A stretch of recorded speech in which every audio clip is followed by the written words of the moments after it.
Quick question, what are leadership skills?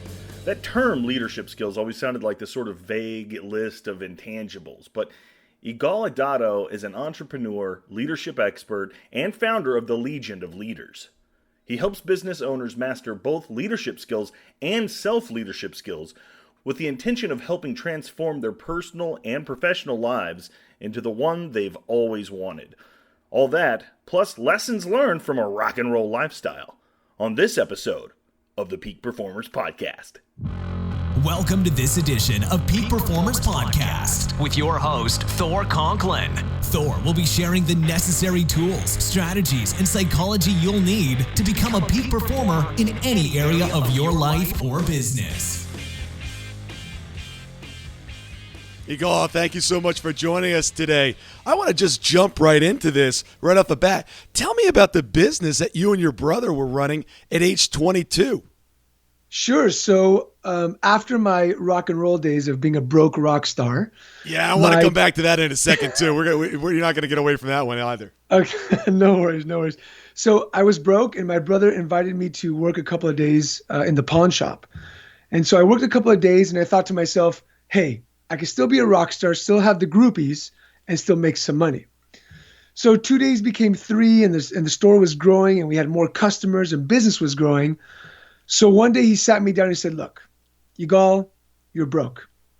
I'm going to give you 50% of the business if you work here with me full time. So I said, okay. And we started working 7 days a week, 14 hours a day. We grew the business. Obviously didn't work that many hours afterward, but it was a lot of fun. I learned so much about business and customer service and leadership and employees and culture. So it was a gift that my brother gave me. So it was pretty cool. And tell me, what did you learn in the pawn business? I think that's a fascinating business. What were the lessons you walked away with? There's so many, but I guess I'll give you kind of like my top 3, right? The first one is, it doesn't matter how someone's feeling, you can make them feel different with your words. So we had people walking in there who needed $5 in gas to get to work or $10 to buy formula for the baby. And we had a rule. Our rule was, tell the customer a joke, try to make them smile and laugh. And we did that, and it was awesome. And it was such a great feeling knowing that with your words, you can make somebody else's day just a little bit better, right? Second, I learned what sentimental value really is. You had some people bring in some items that were worth $10, but they wanted $1,000 for it because there was sentimental value. So I learned that sometimes physical objects, we attach so much emotional value to it that we can't get rid of the object. So that's something else I learned. And 3, I learned how to lead a team of over, I did hundreds of employees. We were 3 stores, about 45 to 50 employees at a time. And I learned to lead different types of people with different personalities. And that to me was my biggest gift. Interesting. What were some of the distinctions that you learned from the different personalities of the individuals that worked under you? So you had like the top sales guy, right? Or the top sales lady. And you had to deal with them a different way than you did the cashier.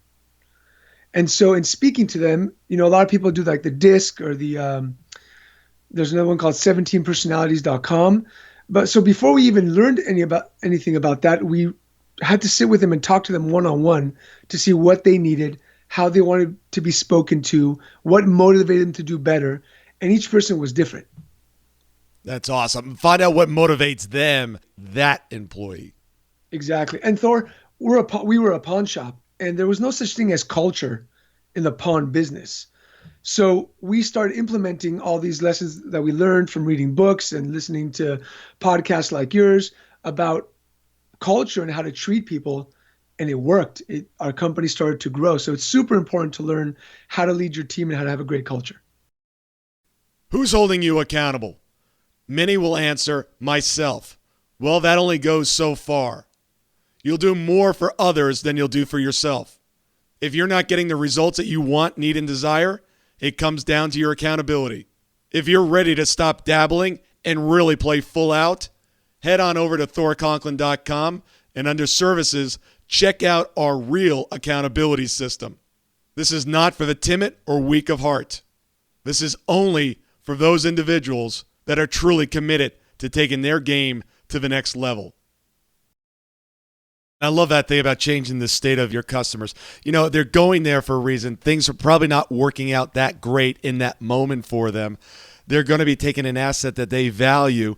You have to give them a price that's less than the street value of that because you've got to make a profit to sell it. So it's a tough business, and I'm sure a lot of people are not in a great mood walking in, and just by telling a joke or a smile can really change their day. Thor, you got it right on the money. Also, what I learned, and you just brought this up, was some of my customers at the time were still even smiling, even though they needed $5.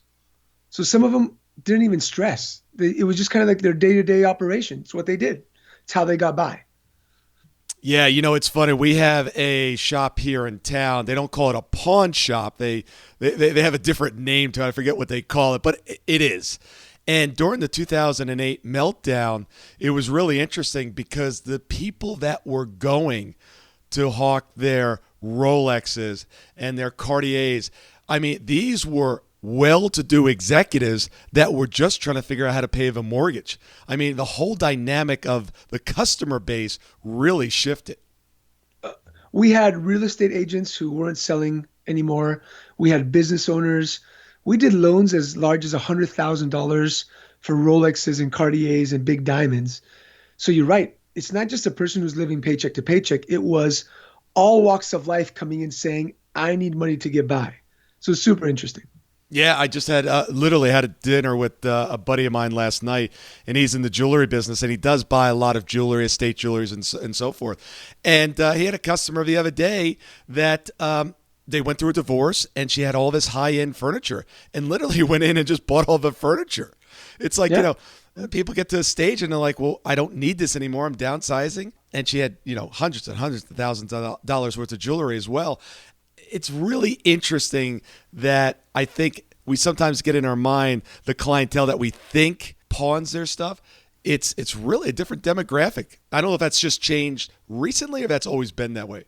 During my years as a pawnbroker, it was always shifting depending on the economy. But what I did see is that it doesn't matter who walked through those doors, customer service was number one, right? Even if you treated them badly, they'd go somewhere else. If you treated them great, they'd stay and recommend. So for us, it was super important that whoever walked through the door was not to judge where they were coming from or what they needed, was just to give them the best customer service that they would find. Great advice that can be used in any business. I want to switch gears here for a second and talk about your career as a rock star. You open up for Woodstock 99. I have the ability to look at your picture. You're a good-looking guy.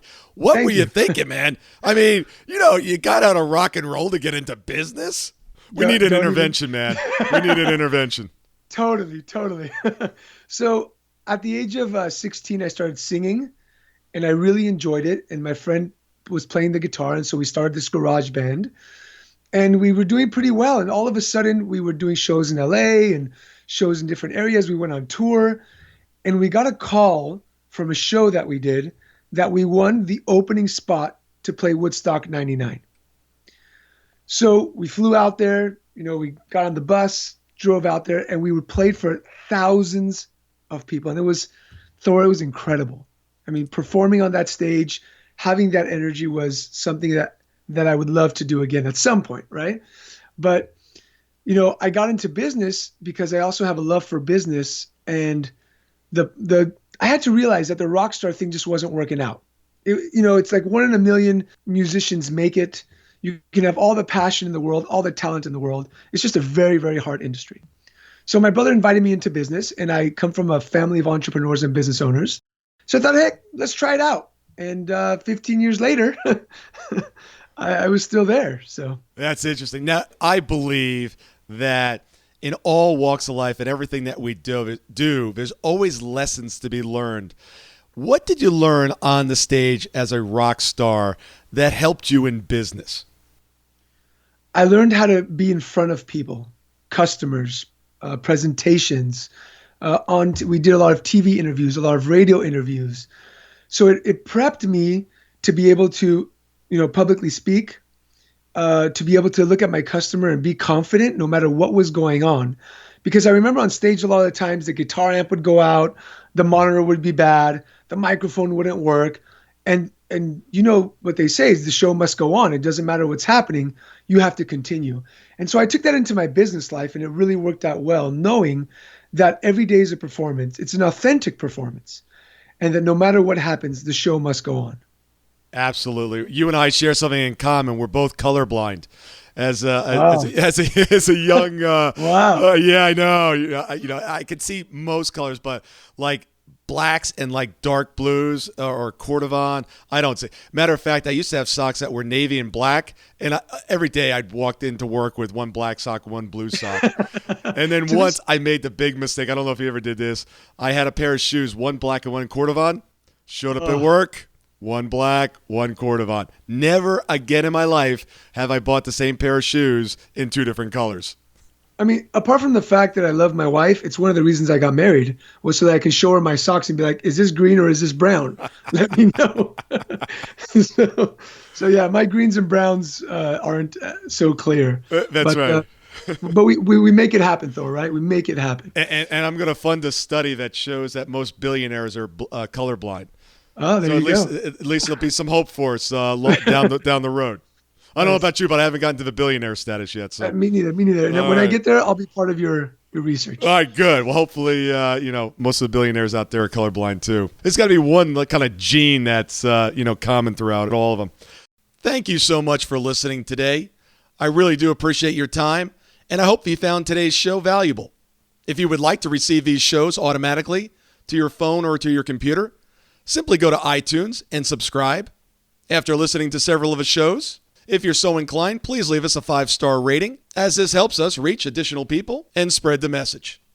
If you're truly committed to taking your life to the next level and doing whatever it takes to become a peak performer, but something's holding you back, something is blocking your way, and you just can't seem to figure out what it is, send me an email to info@thorconklin.com. And I'd be more than happy to get on the phone with you. We'll schedule a 15-minute discovery call. No obligation, no cost.